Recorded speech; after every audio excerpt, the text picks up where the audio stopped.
Praise the Lord. जय मसीह की। Welcome to walking on water Wednesdays. मेरा नाम है अंजलि नाथ। आइए हम मिलकर परमेश्वर पर निर्भर होना सीखें।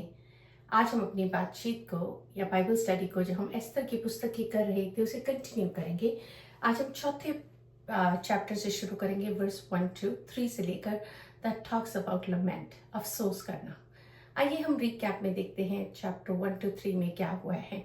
चैप्टर 1 में सरयक्ष जो राजा हैं वो एक बड़ी भोज को दे रहे हैं, जहाँ वो सारे अधिपतियों को, सारे हाकिमों को नेवता दे रहे हैं, क्योंकि वो ग्रीस से वॉर करने पर हैं और उन्हें अपनी पावर दिखाना मांग रहे हैं।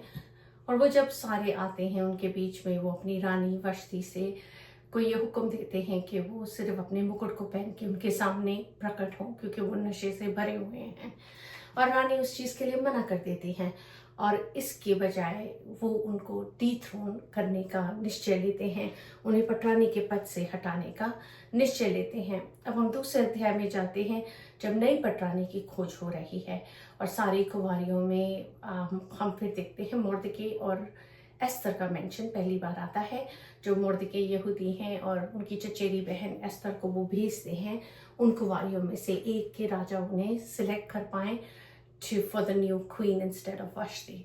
सो बड़े सारे स्टेप्स होते हैं, प्रोसीजर्स होते हैं, जिसमें एस्तर ऑफ कोर्स सबका फेवर पाते पाते राजा तक का फेवर पाती हैं और उनकी अनुग्रह की दृष्टि उन पर ठहरती है और वो उनके सर पे रानी का मुकुट रख के उन्हें पटरानी बना देते हैं। फिर हम थर्ड चैप्टर में चलते हैं, जहाँ पर हमान जो हमारा दुश्मन है, जो विलन है एक्सक्यूज मी, उनका इंट्रोडक्शन होता है, जो अगागी हैं। एंड ऑफ कोर्स वो यहूदियों से नफरत करते हैं और जब राजा ये हुक्म देते हैं कि सब हमान को दंडवत करें, एंड ऑफ कोर्स मोर्दके नहीं करते, और जब उन्हें पता चलता है वो यहूदी हैं तो वो कंस्पायर करते हैं और एक स्ट्रेटेजिकली सारी यहूदी कौम को मिटाने की स्ट्रैटेजी निकालते हैं और उसको मैनिपुलेट करके राजा को उनकी परमिशन भी ले लेते हैं। अब चिट्ठियां भेजी गई हैं तमाम प्रोविंसेस में जो पर्शिया के हैं कि तमाम यहूदी कौम को सत्यानाश किया जाएगा on this one particular day. और ये जेनोसाइड जब होने पर है और जैसे जैसे चिट्ठियां हर प्रोविंस में पहुंच रही है, अब यहूदियों का रिएक्शन इस चैप्टर में हम देखेंगे, जो चैप्टर 4 वर्स 1 to 3 है। आइए हम उसी को पढ़ते हैं। जब मोर्दके ने जान लिया कि क्या क्या किया गया है, तब मोर्दके वस्त्र फाड़, टाट पहन, राख डालकर नगर के मध्य जाकर ऊंचे और दुख भरे शब्द से चिल्लाने लगा और वह राजभवन के फाटक के सामने पहुंचा। परंतु टाट पहने हुए राजभवन के फाटक के भीतर तो किसी को जाने की आज्ञा ना थी।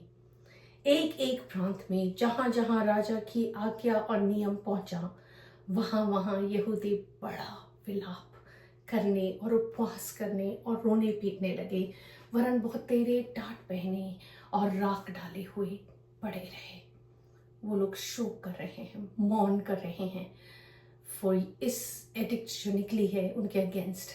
Like how they are citizen in Persia, उन्होंने सारी चीज़ें, सारी रेगुलेशंस मानी है, तो वाई अगेंस्ट उनकी कौम के अगेंस्ट ये जेनोसाइड अलाउ किया जा रहा है। एंड जैसे हमने लास्ट चैप्टर को ख़त्म ही किया था, जहाँ सरयक्ष राजा और हमान दाख मधु पी रहे हैं, there is a body inside the Rajbhavan, but there is a great mourning outside all over his nation. And जिससे कितने ही आसानी से सरयक्ष राजा अपने कानों को बंद करके अंदर आराम से दाख मधु पी रहे हैं, which is not very unlike his behaviour. But आज हम मोर्निंग के विषय बातचीत करेंगे, कैसे हम परमेश्वर के आगे लमेंट कर सकते हैं। तो आइए आज हम लमेंट के विषय बातचीत करते हैं। आइए हम बाइबल में से कुछ वर्सेस देखते हैं दैट टॉक अबाउट लमेंट। नहमाया 1:4। यह बातें सुनते ही मैं बैठकर रोने लगा और कितने दिन तक विलाप करता और यह कहकर प्रार्थना करता रहा। ये सब परमेश्वर के आगे आ रहे हैं इस पोस्चर में। भजन संहिता 35:13 में लिखा है, जब वे रोगी थे तब तो मैं टाट पहने रहा और उपवास कर करके दुख उठाता रहा और मेरी प्रार्थना का फल मेरी गोद में लौट आया। डैनियल 9:3। तब मैं अपना मुख प्रभु परमेश्वर की ओर करके गिड़गिड़ाहट के साथ प्रार्थना करने लगा और उपवास कर टाट पहने राख में बैठकर वरदान मांगने लगा। जब हम इन वर्सेस को देखते हैं पुराने नियम में, दैट टॉक अबाउट विलाप करना, प्रार्थना करना, उपवास करना, दुख उठाना, राख में बैठना, ये सारी चीज़ें, टाट पहनना। But the one thing that's different in जो एक्सट्रैक्ट हमने पढ़ा एस्तर 4:1-3 में वॉज लमेंट। एंड हिंदी में लिखा गया है रोना पीटना, विलाप करना। लमेंट का मतलब है वीपिंग और expressing great grief, profound sorrow और मोर्निंग पैशनेटली। विलाप करना है रोना या दुख व्यक्त करना, गहरा दुख व्यक्त करना या भावुक होकर विलाप करना। जब आप किसी की डेथ में जाते हैं, लोग कितनी तेज चिल्ला रहे होते हैं ना अपने लॉस के लिए। आई रिमेंबर जब मेरी मम्मी गुजरी थी तो मैं इंडिया नहीं जा पाई थी, पर जब डैडी गुजरे थे मैं इंडिया में थी। And some people were like so loudly mourning. It was almost like hurting you to hear them. And we as Christians don't, because we have a hope in Christ. But it's hard when, and grieving is in a way good, but जब लोग इंसानों के आगे रोते हैं, it's very different जब हम परमेश्वर के आगे रोते हैं। एंड इधर अगर हम देखें तो पुराने नियम में ये होता था, God used to use enemies in order to draw his people to himself, ताकि उन पर जब मुसीबतें आती थी उन्हें परमेश्वर की याद आती थी और परमेश्वर की ओर रिपेंडेंस के साथ, पश्चाताप के साथ आते थे। अगर हम मैप देखें और हम ये देख रहे हैं ना कि हर प्रोविंसेस में ये न्यूज़ जारी है, तो हमें ये नहीं भूलना चाहिए दैट द पर्शिया किंगडम में जेरूसलम भी आता था। इसलिए उनको चॉइस थी कि वो सूसा छोड़ के जेरूसलम जा सकते थे, but they stayed there. But under the kingdom of Persia Jerusalem भी आता था। तो आई एम श्योर ये ही एडिक्ट जेरूसलम तक भी पहुंची थी कि सारे यहूदियों को मारा जाए। तो सारे यहूदी, पूरी कौम डिफरेंट जगह से उनकी पुकारी परमेश्वर तक पहुंच रही हैं। We are dead without the Lord. To lament as we are hurting is like, परमेश्वर हम अपनी स्थिति में तो इस चीज़ को सॉल्व नहीं कर सकते जहाँ से हम इस प्रॉब्लम को देख रहे हैं, पर जहाँ से आप देख रहे हैं आप हर चीज़ के सोल्यूशन निकाल सकते हैं। सो जब मैं इसके ऊपर मेडिटेट कर रही थी, स्पेशली जब मेरे दोनों बच्चे टीनेजर्स हैं and it's Mother's Day coming up, my heart was going out to those mothers जिनके बच्चे आर ट्रांजिशनिंग एंड कभी कभी when they behave a certain way you wonder, is this how I raise them? And I often think one sometimes अगर मेरे बच्चे misbehave करते ना, मैंने कहा I have raised you better than this, have I not?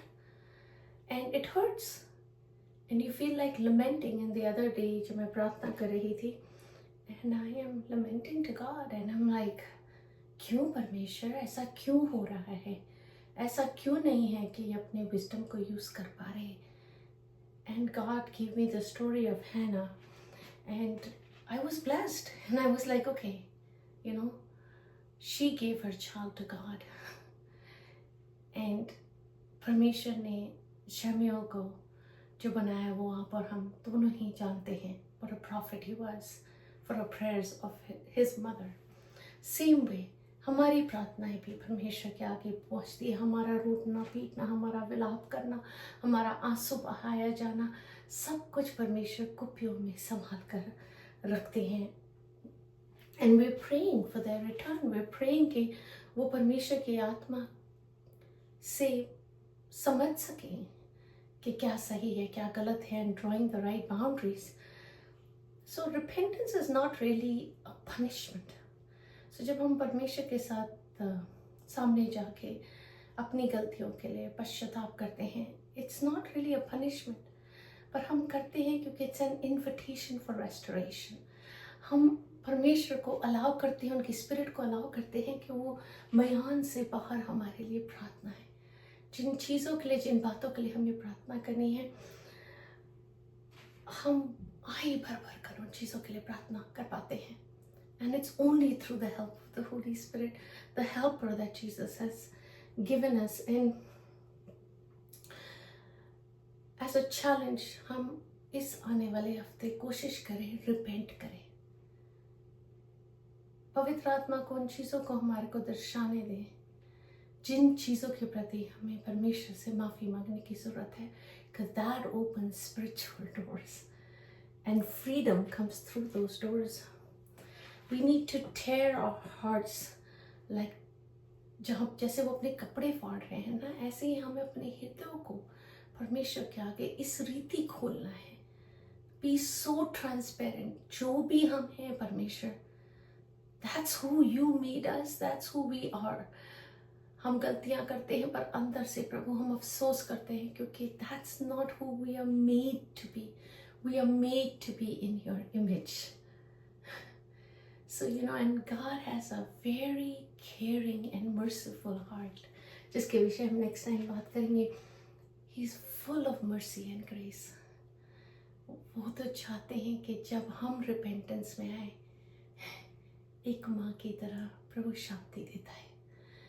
तो हमें गोदी में उठाएंगे, अपने पंखों की आड़ में छुपाएंगे, to give us the comfort we need while we are hurting. चाहे वो हर्टिंग हमारे जॉब लॉस की वजह से हो, चाहे हम डेट में हो, चाहे हम अपने बच्चों की वजह से, चाहे अपने स्पाउस की वजह से, चाहे अपने फ्रेंड्स की वजह से, चाहे अपने रिलेटिव की वजह से हम मोर्न कर रहे हों. God's wings are always surrounding us. We just need to go to him with an open heart. So आइए repentance में with an open heart, let's go to God this week. Look up verses जो लमेंट के विषय बातचीत करती हैं, repentance के विषय बातचीत करती हैं. And take yourself to the throne room of God. आइए हम प्रार्थना करते हैं. परमेश्वर, हम आपका धन्यवाद करते हैं इस आने वाले मदर्स डे में. प्रभु जी, हम खुदावंद अपने बच्चों को प्रभु इस रीति सींचते हैं, पढ़ाते हैं, सिखाते हैं, ताकि वो आपकी बातों को समझें, आपकी बातों को माने, आपके हाथ को देखना सीखें प्रभु जी. और मैं प्रार्थना ही करती हूँ प्रभु उन तमाम माओं के लिए प्रभु जो अपने बच्चों के लिए घुटनों पर प्रार्थना कर रही हैं, मौन कर रही हैं. प्रभु जी, हाँ बेटे घर लौटा. एंड परमेश्वर, मैं यही प्रार्थना करती हूँ कि आप उन बच्चों के हृदय को इस रीति चुन करें प्रभु कि वो अपने बाप के पास, अपनी माँ के घर वापस लौट आए. एंड प्रभु, आप में हम सब नई सृष्टि हैं. बीती बातें बीत गई प्रभु जी. उड़ाऊ पुत्र की तरह प्रभु जी हम उन्हें एक्सेप्ट करने पाए विद ओपन आर्म्स. एंड प्रभु, आपका काम, आपका किंगडम बढ़ता जाए. हर चीज़ में, हर बात में आपको धन्यवाद देते हुए आदर, महिमा, इज्जत, जलाल केवल और केवल हमारे प्रभु यीशु मसीह को मिलने पाए. यीशु के नाम में ही मांगती हूँ, सुन और दया से ग्रहण करें. आमीन. God bless you. Stay blessed. Stay blessed.